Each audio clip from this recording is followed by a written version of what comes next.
Oi gente, tudo bem? Aqui é o professor Léo para mais uma aula de semiótica, Fundamentos da Arte da Semiótica. Estamos a contemplar as obras de um dos pintores mais importantes do cubismo, Juan Gris, certo? Ele está vinculado ao Picasso, está vinculado ao Braque, né? Nós temos aqui um conjunto de peças que nós estamos colocando de uma maneira introdutória para vocês, no sentido da gente começar a observar algumas formas que estão ligadas, tá, ao cubismo. Tá? Observem as formas. Tá? Observem como as formas estão quebradas, como não existe nenhuma paisagem totalmente completa. Né? Todos os quadros são feitos nos picotes. Né?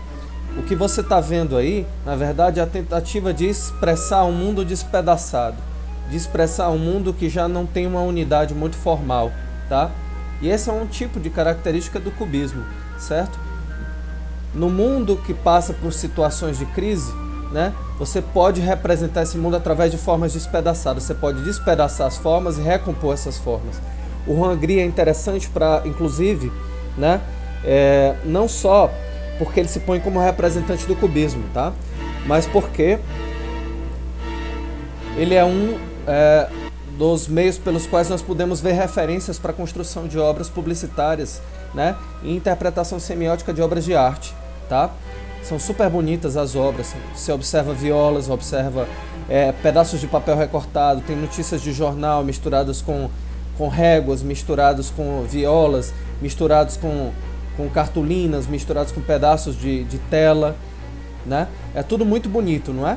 E o sentido de nós observarmos isso, entendemos que isso pode ser desenvolvido como uma tendência de publicidade, uma tendência de criação de obras artísticas, mas para isso nós precisamos interpretar essas obras artísticas, por exemplo, as obras de Juan Gris, né?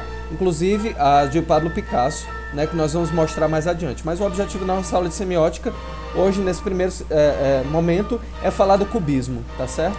Falar do cubismo como mais um daqueles movimentos artísticos importantes para a gente desenvolver, para a gente assimilar conhecimento, no sentido de da gente amadurecer algumas tendências interpretativas para que a gente possa construir as nossas obras de arte, né? Vamos contemplar mais um pouquinho.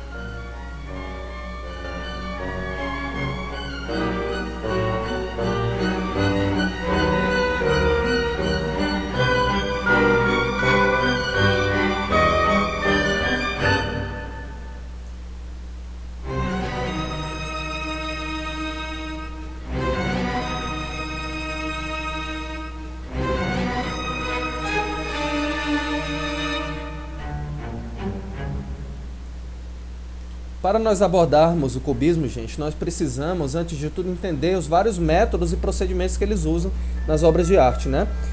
Passando pela pintura e indo para os recortes, né? Para as colagens, né? O primeiro momento do cubismo está ligado às pinturas, né? O segundo momento está ligado aos recortes, né? Você faz picotes de vários impressos, mistura esses picotes com pinturas também, tá? Existem mudanças ao longo da trajetória do cubismo, né?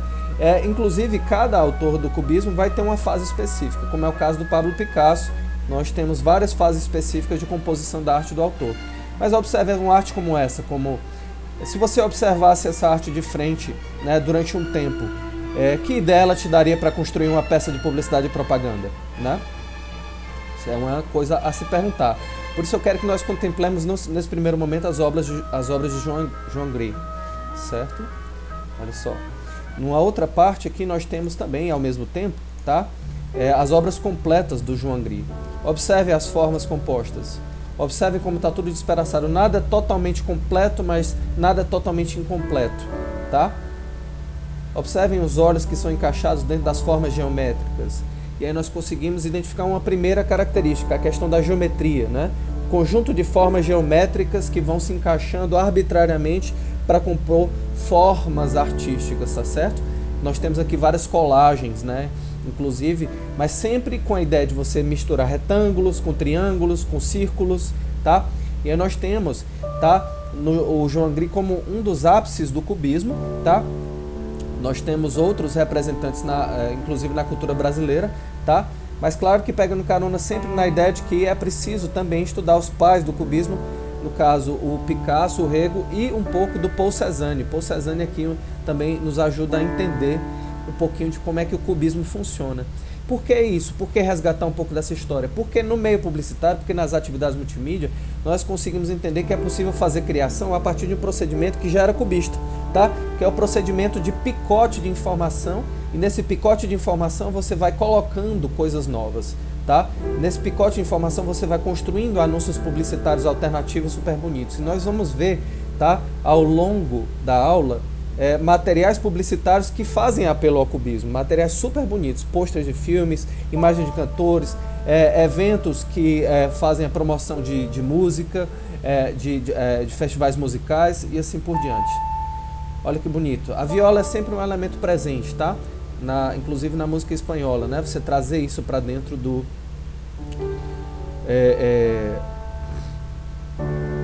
cubismo, né? É uma coisa interessante, né?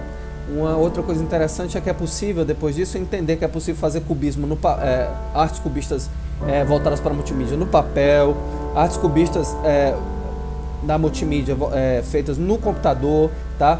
Artes multimídia através de cubistas, através de recorte de várias revistas, né? E o trabalho de vocês relacionado ao cubismo, né, e multimídia vai estar ligado a isso, tá? Você vai escolher um desses procedimentos de construção cubista para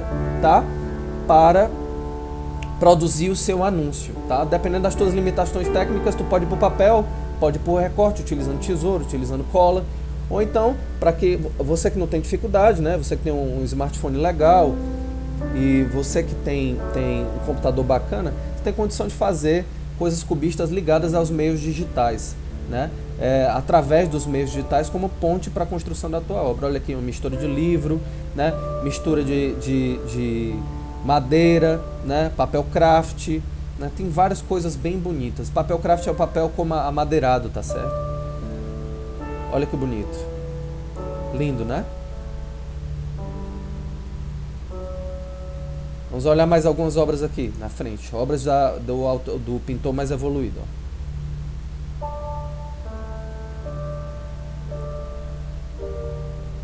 Nosso querido Juan Gris foi discípulo do Picasso, que desenvolveu um quadro muito bonito sobre guerra, né? O Guernica, tá? Nós vamos ver já já esse quadro, vocês vão achar super bonito ele, com certeza.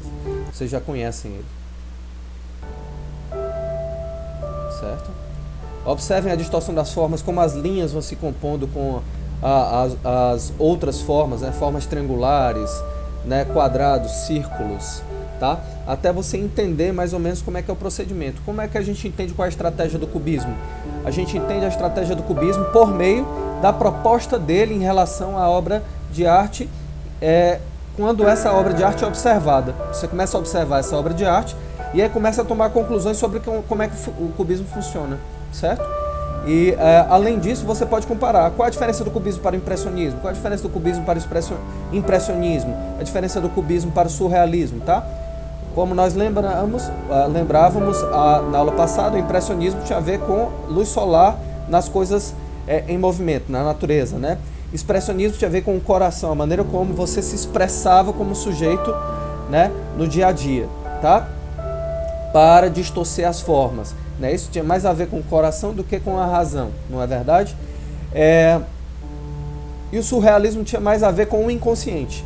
O cubismo é uma outra forma de distorção de formas, é a quarta forma artística que nós estamos estudando nessa disciplina, para entender como nós vamos distorcer formas, mas só que essas formas vão ser distorcidas sempre na tentativa de você adaptá-las a figuras geométricas. Olha só que bonito, tá?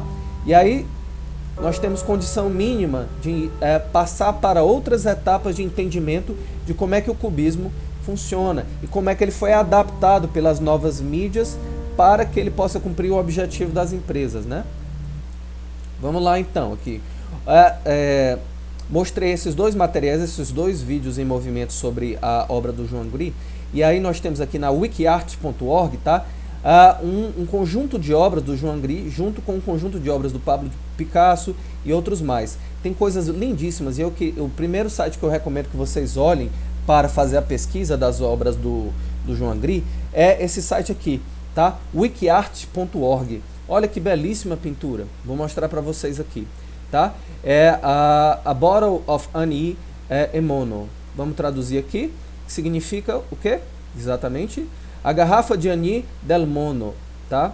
Essa aqui é do Joan Gray, tá? Cubismo sintético, tá? Porque existe o cubismo analítico e o cubismo sintético. Nós vamos ver esses dois tipos de cubismo para vocês entenderem que existe uma mudança de perspectiva de um movimento e de outro, tá? Mas são duas maneiras de chegar ao mesmo ponto, que é fazer uma representação artística cubista, tá? Então vamos voltar aqui, vamos ver mais algumas obras de arte, bem bonitas, tá? Observem essa aqui, a beleza que é essa obra de arte, tá? Joan Gray, Guitar and Pipe, certo? Olha que bonito. Vamos dar o zoom aqui, para vocês observarem com mais detalhes a maneira como a obra é construída, tá? Observem as linhas, certo?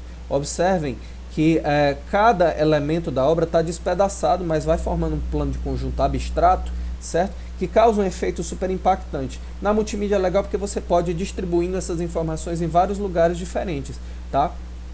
Vamos dar mais uma olhadinha aqui no que tem disponível pra gente, tá certo? Aqui nós temos uma outra pintura, tá? Bem bonita, Guitarra e Cachimbo, do John Gray. Já já a gente fala do Pablo Picasso, tá? Olha que legal. Você vê que tem um padrão, né? Tem um padrão de organização de disposição de formas geométricas, tá? Nesse site aqui, o wikiart.org, você pode ir vendo os modelos de slide também para poder fazer comparação. Você pode tomar isso como procedimento de referência, você toma isso como referência para criar as suas obras. Olha que bonito, não é? Certo? Olha que lindo. E aqui tem o título da obra embaixo. Nós temos aqui um slide wikiart.org de 205 pinturas. Nós estamos aqui, por exemplo, passando a 28ª, tá? Muito bonito, né? Ok? E aí quando você não quiser mais olhar, você vai e fecha, tá? Se você quiser pesquisar mais coisas, você vem aqui na parte de pesquisa e digita um nome, tá? No caso eu quero Picasso, eu vou e digito Pablo Picasso e encontro o nome dele aqui, tá? E um pouco da história de vida dele, né? Esse aqui era o mestre cubista do Joan Gray, tá? Nós temos aqui o querido Pablo Picasso, e aí nós temos as obras dele aqui embaixo, tá?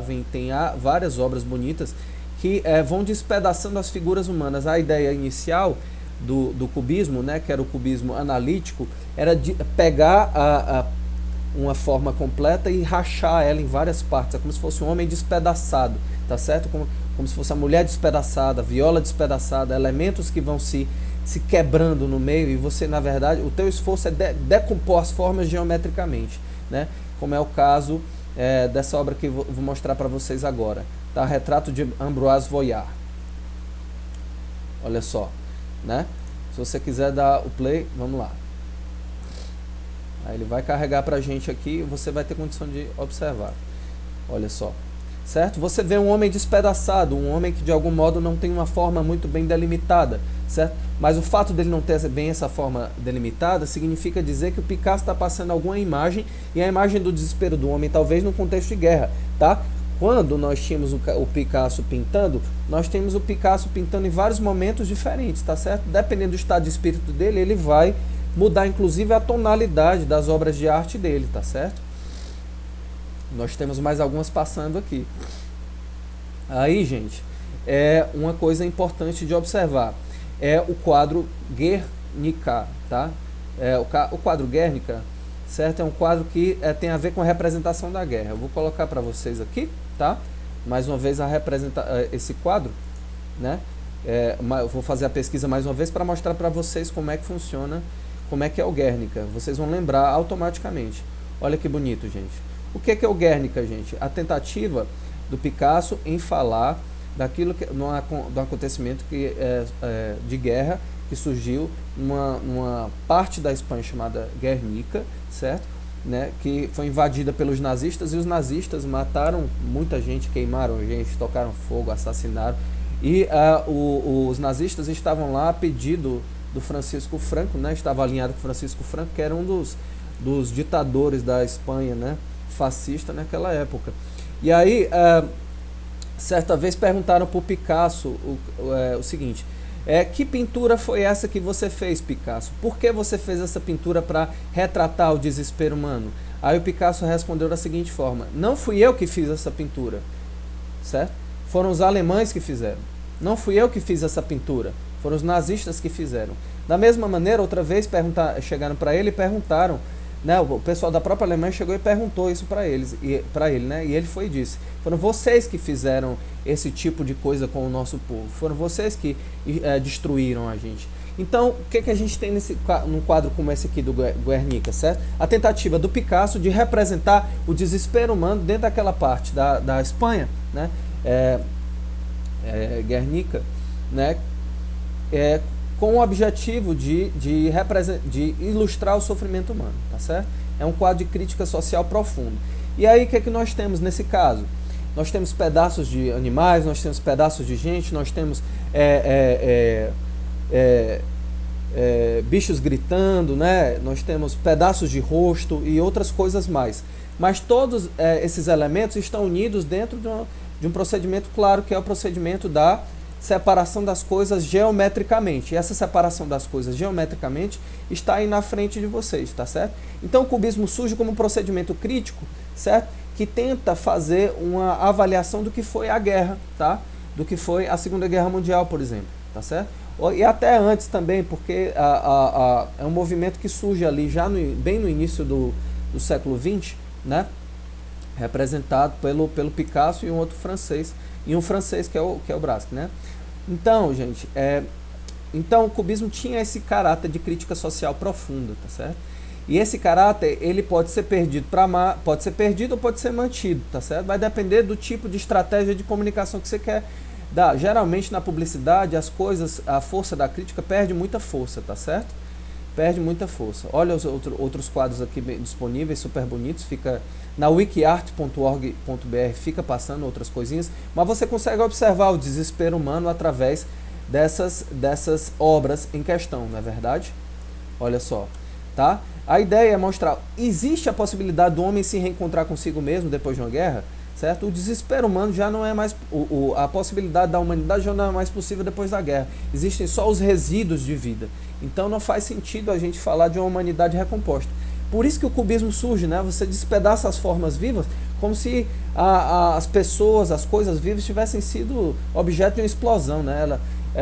Uma explosão humana que fez com que os pedaços das coisas ficassem por todos os lados. Então o cubismo surge como essa crítica social profunda, né? Também.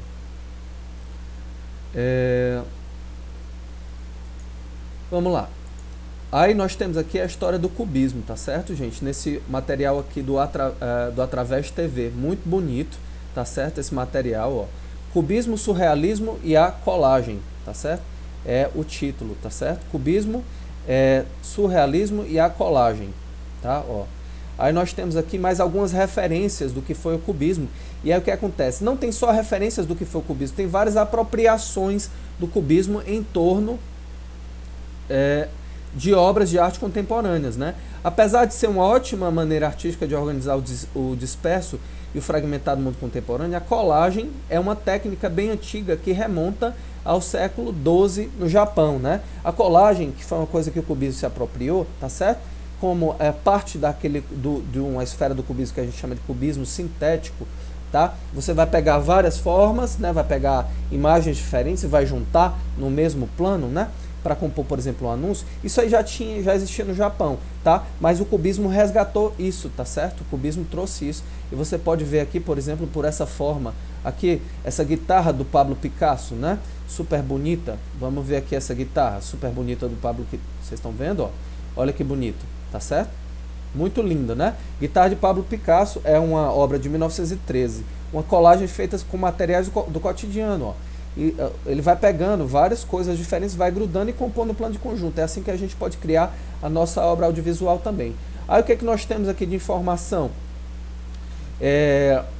sobre o cubismo? É que isso parte do Japão, e logo em seguida, no século XII, isso é resgatado depois com o cubismo do Pablo Picasso e do Braque, tá certo?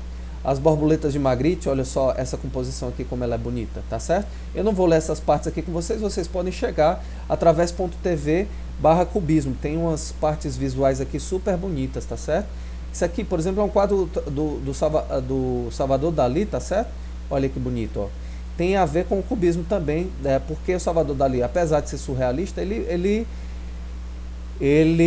tratou do cubismo também no começo da sua carreira. Aí nós temos aqui um outro material que vocês podem olhar sobre o cubismo, tá? Que é bem bonito, tá? Eu separei para vocês aqui, todoestudo.com.br, artes, cubismo. O cubismo empreende uma outra visão das coisas e do mundo. Trata-se de um movimento artístico surgido em 1907 que tem como precursores o Pablo Picasso e o Georges Braque, tá? Que é um francês. Picasso espanhol, Braque é francês. O cubismo foi um movimento artístico de vanguarda que ocorreu na França no início do século XX, entre 1908 e a Primeira Guerra Mundial. Entre as suas características encontra-se, preste atenção, valorização das formas geométricas, certo? E não a representação da realidade. A prestação da natureza se dá pela observação das formas em si e não pela representação idealizada de como as coisas são. Então, formas geométricas, tá certo? Forma geométrica é a primeira coisa que vocês têm que prestar atenção, tá certo? Aí nós temos aqui, tá? Nesse nosso material de estudo, tá certo? A origem do cubismo, tá? A origem do cubismo começa com essa obra aqui, que é Demoiselles d'Avignon, tá certo? Les Demoiselles d'Avignon. Você vê mulheres despedaçadas, né? As formas delas, os seios são triangulares, tá certo?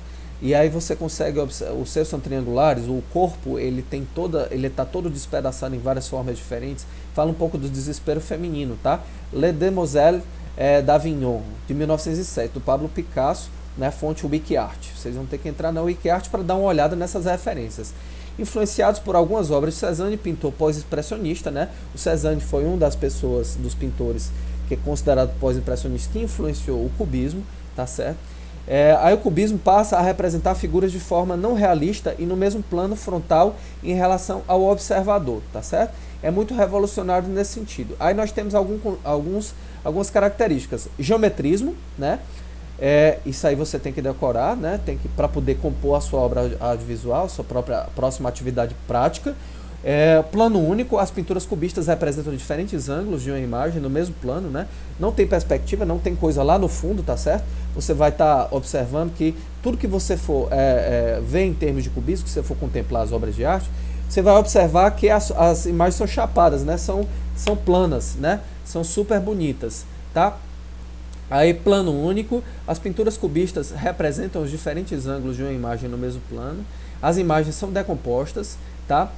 A ausência de representação da realidade, o esforço não é tentar ser realista, tá certo? O esforço é tentar, na verdade, refletir sobre os frutos que a realidade nua e crua promove em relação ao ser humano e, ao fazer isso, tá, adaptar, tá, as formas vivas à geometria, tá? Fragmentação é outra característica, tá? Aí tem várias fases do cubismo, tá? E aí, esse aqui foi o primeiro influenciador do cubismo, o Cézanne, tá certo? Cézanne, você observa aqui no formato das árvores dessa pintura, tá certo? Já tem algum esforço de representar as formas simbolicamente, né? Terraço do Hotel Mistral, em Stack, tá? Esse aqui é de Georges Braque, né? Mas observe, isso aqui é uma referência do Cézanne, né? Do Paul Cézanne. Cezanniano, tá? Era o Georges Braque, que era um francês, tá certo? Aí tem dois modelos básicos de cubismo, que é o cubismo analítico, tá? Que é aquele que vai pintando as partes isoladamente para compor um plano de conjunto, certo? Primeiro está ligado à pintura, e o sintético, que está ligado, bastante ligado, tá? Vou mostrar aqui para vocês, as colagens, tá? Eu penso nisso aqui e imediatamente eu penso no nosso curso, tá certo?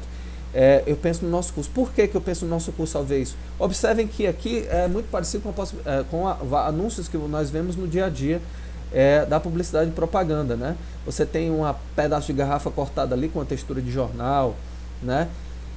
Você tem alguns traçados ali que remetem à viola e assim por diante, né? Ao violão, tá? Aí tem várias influências que vocês vão poder olhar nesse material. Cubismo, literatura, principais artistas e obras, né? Pablo Picasso é um dos representantes. Guernica eu já mostrei para vocês, né? E aí tem o Georges Braque, que é outro, né, cubista importante, né? E aí eles marcam o primeiro momento do cubismo junto com o Cézanne, tá certo? E aí aquele Juan Gris, tá? Que é o cara que sofisticou as colagens, tá? Esse cara aqui que a gente estava vendo, esse cara sofisticou os procedimentos de colagem, tá? Colagem de obras de arte. Além de ser pintor, ele faz colagens belíssimas. E foi ele que, de algum modo, influenciou com mais intensidade, né, o Juan Gris, a publicidade e propaganda, de alguma forma, né? Apesar de tirar o tom crítico. Vamos olhar aqui no Pinterest algumas sacadas super bacanas de obras impressionistas. Essa aqui, por exemplo, é a Angela Davis, tá certo? É uma moça, uma pessoa politicamente engajada nos movimentos sociais nos Estados Unidos, tá certo? Ela tem uma história bem bacana, a gente pode aprofundar isso depois, mas observem essa ilustração aqui da Angela Davis, como é legal, né? Aqui nós temos outra ilustração super legal do cubismo. Você vê os cabelos da mulher adaptados, né, às formas circulares, né? Super bonito, né, também. Vamos dar uma olhada aqui em detalhes, ó. Certo? Aqui nós temos a Marilyn Monroe, né? Também adaptada à forma cubista, tá? Super bonito também. E vocês podem ir olhando isso e se aprofundando em relação a essas obras, ó. Nós temos outras coisas cubistas, olha só, essa aqui. Olha que bonita essa imagem aqui, como é bonita. Você mistura, né, elementos separados, né, geometricamente estabelecidos, dentro de um mesmo plano de conjunto, né? É super bonito mesmo, né? E aí, quando você vai no Pinterest e digita cubismo, você encontra uma quantidade enorme de obras maravilhosas que tomam como referência o cubismo, né? Obras não só relacionadas à pintura, tá certo? São obras digitais, são colagens digitais também. A colagem, o recorte de fotos não precisa ser necessariamente no papel e na tesoura, pode ser uma representação digital, tá certo? Fica super bonito. Olha que belo trabalho esse aqui, tá? Olha aí. Dark Homonyms, tá certo? Olha que bonito. Belíssimo, né? Aí você vai pesquisando e vai procurando coisas cada vez mais bonitas. Olha que bonito essa fotografia aqui, ó. Porque você tem cubismo na fotografia também, tá? Muito bonito, né? Olha só que bacana essa imagem aqui também, como ela é bonita. Olha só, não é? Belíssimo, né? Então você tem fotos, você tem pintura, você tem colagem, você tem recortes. Você pode, né, em diversos níveis, né, em diversas plataformas, justamente para dar de conta do cubismo, né? Olha só essas listras que passam aqui ao redor da mulher, tá certo? Essas listas que são que delineiam, né, um contraste no rosto da mulher e nas mãos, né? Isso aqui é a referência profundamente cubista, tá certo? Olha só, né? Você tem esse conjunto de pinturas, esse formato de sombra artificial, como é bonito, né? Não é verdade? Então tem inúmeras coisas super bonitas, tá? Na próxima sessão da nossa aula, nós vamos aprofundar isso no caso específico da publicidade e propaganda, tá certo? E aí nós já iniciamos, tá? A tematização disso mais à frente. Só para mostrar para vocês, para encerrar essa primeira sessão, um comercial super bonito, tá certo? Que tem tudo a ver com o cubismo, tá certo? Vamos dar uma olhada nele aqui.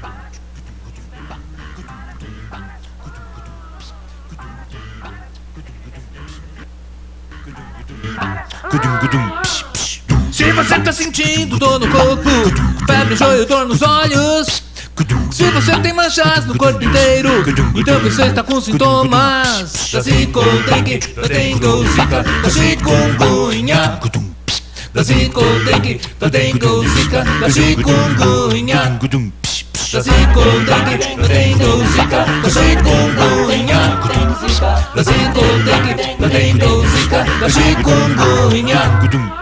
Procure um médico para saber. Procure uma unidade de saúde. Não se automedique. Não se automedique. Atenção, sintoma da zika é perigoso. Tu vai pra cama mais cedo e não vai achar isso gostoso. Cuide bem da mamãe, do papai e do idoso. Faça sua parte pra tudo ficar maravilhoso. O vírus pode te deixar doente, mas você sabe qual é a solução. Cuide bem da sua casa, sua família, sua geração. Sentiu dor, febre, mancha no corpo, um negócio estranho. Procure um médico, procure logo e afaste a ganha. da zica-dengue, nós tem do zika, da chikungunya. Da zica-dengue, nós tem do zika, da chikungunya. Massa, né? Quando você consegue observar aqui, Por humanidade de... você consegue observar os elementos cubistas, né? Os robozinhos sendo formados por quadradinhos, né? Os dedinhos, né? As falanges, né? Da mãozinha do robozinho, tá? Propaganda para criança, super legal, extremamente interessante no sentido de você pegar as formazinhas geométricas e compor, né? Bonequinhos, compor figuras simpáticas, né? Para poder atrair o olhar da criança. É claro que aí o tom político muda completamente, não é? O tom político muda bastante ao longo da assimilação da propaganda a assimilação do cubismo pela propaganda, não é isso? Mas, de qualquer forma, é bem interessante a gente prestar atenção em cada um desses elementos aqui, tá? Tendo em vista os aspectos formais, né? De como é que os personagens são formados, tá? E aí já na próxima sessão a gente mostra outros tipos de referência, né? Que a publicidade e propaganda, tá? Traz, né? Junto o cubismo, tá certo? Muito obrigado pela atenção e até já.